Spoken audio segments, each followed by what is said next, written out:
बालाघाट में मतपत्रों के साथ छेड़छाड़ का दावा करने वाला एक वीडियो वायरल हुआ है, जिस पर कांग्रेस ने इस तरह की प्रक्रिया को सीएम तथा सीएस की साजिश बताया है और जिला चुनाव अधिकारी तथा कलेक्टर गिरीश कुमार मिश्र को तत्काल निलंबित करने की मांग भी की है। देखिए, लगातार भाजपा सरकार अधिकारियों के ऊपर दबाव डाल के और लगातार मध्य प्रदेश कांग्रेस लगातार जाती रही। चुनाव आयोग को हमेशा हमने अवगत कराया है कि कहीं ना कहीं डाक मतपत्रों से छेड़छाड़ होगी।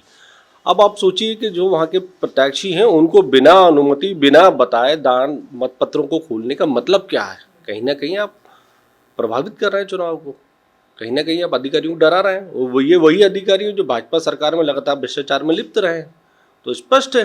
लेकिन हम लोग पूर्ण रूप से आश्वस्त हैं कि मध्य प्रदेश में कांग्रेस सरकार बन रही, कितना भी ये कुछ कर लें, जनता के जनादेश जो 2018 में मिला था वही 23 में मिला है।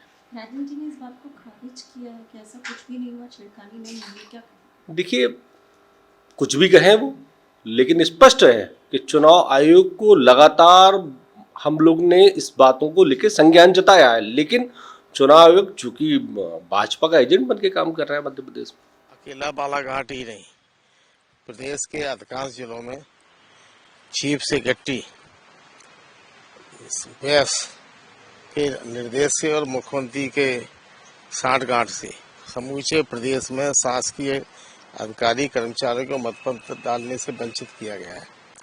हमारे विधानसभा की कॉन्स्टिट्यूंसी में लगभग 600 मतपत्र जिन्होंने के आवेदन दिए थे उनको वैलिड इशू नहीं किए। पुलिस अधिकारी कर्मचारियों के करीब 60 से 70% भिंड जिले के उनको पुलिस के अधिकारियों को मतदान से वंचित किया गया। जो कर्मचारी ड्यूटी पे थे, बसों के लिए, ट्रैक्टर के लिए गाड़ियां ली थी, उनको भी वंचित किया गया है।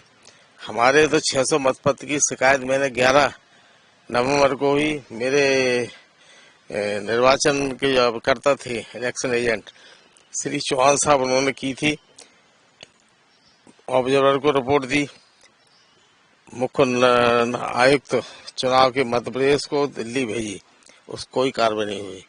जबकि मैंने 2 दिन पूर्व इसकी पूरी सूचना अपने धनोपिया जी के साथ एक प्रतिनिधिमंडल के साथ मध्य प्रदेश के मुख्य निर्वाचन आयुक्त माननीय अनुपम राजन जी से मिला, तो उन्होंने कहा 17 तक मतदान कर सकते थे। जब 17 तक कर सकते थे तो जब 11 को ही हम लोग शिकायत कर रहे तो 11 के बाद को इन्होंने मतदान से वंचित क्यों किया, क्यों सुनवाई नहीं की? नंबर 1।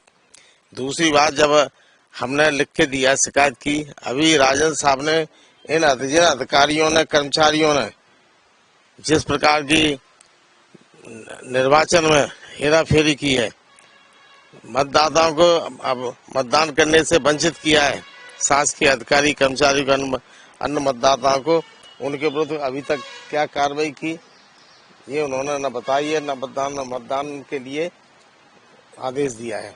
तो मैं अब पुनः उनको एक पत्र लिख के अनुरोध कर रहा हूं कि उनके जो अधिकारी दोषी कार्रवाई करें और शेष जो मतदान से वंचित किए गए हैं मतदाता, उनको मतदान करने की अनुमति दें। बालाघाट में कल स्ट्रांग रूम खोल करके निर्धारित समय पे और पॉलिटिकल पार्टी के प्रतिनिधियों की उपस्थिति में जो पोस्टल बैलेट थे उनको विधानसभावार छंटनी का काम किया गया, जिसमें बैहर, लांजी, कटंगी, परसवाड़ा, बारासिवनी सभी के अलग अलग बंडल बनाए गए। इस प्रक्रिया के दौरान ये आभास हुआ कुछ पॉलिटिकल पार्टी के लोगों को कि मतपत्रों की गिनती हो रही है। कोई मतपत्रों की गिनती नहीं हुई है, कोई भी पोस्टल बैलेट खोला नहीं गया है, सिर्फ उनकी विधानसभावार छंटनी की गई है और उनको अलग अलग झोलों में या बैग में रख करके पुनः सील कर दिया गया। इस पूरी प्रक्रिया के दौरान वहाँ पॉलिटिकल पार्टी के प्रतिनिधि उपस्थित रहे। कांग्रेस पार्टी से श्री निराला सिंह बघेल और विनय दशहरिया, भारतीय जनता पार्टी से कृष्णपाल सिंह बिसेन और अन्य दीगर प्रतिनिधि भी उपस्थित थे।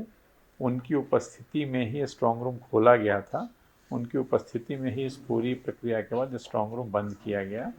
मैं पुनः कह रहा हूँ, पोस्टल बैलेट जो हैं वो पूरी तरह सुरक्षित हैं, किसी भी पोस्टल बैलेट को खोला नहीं गया है, किसी भी पोस्टल बैलेट की गिनती जैसी कोई बात नहीं है।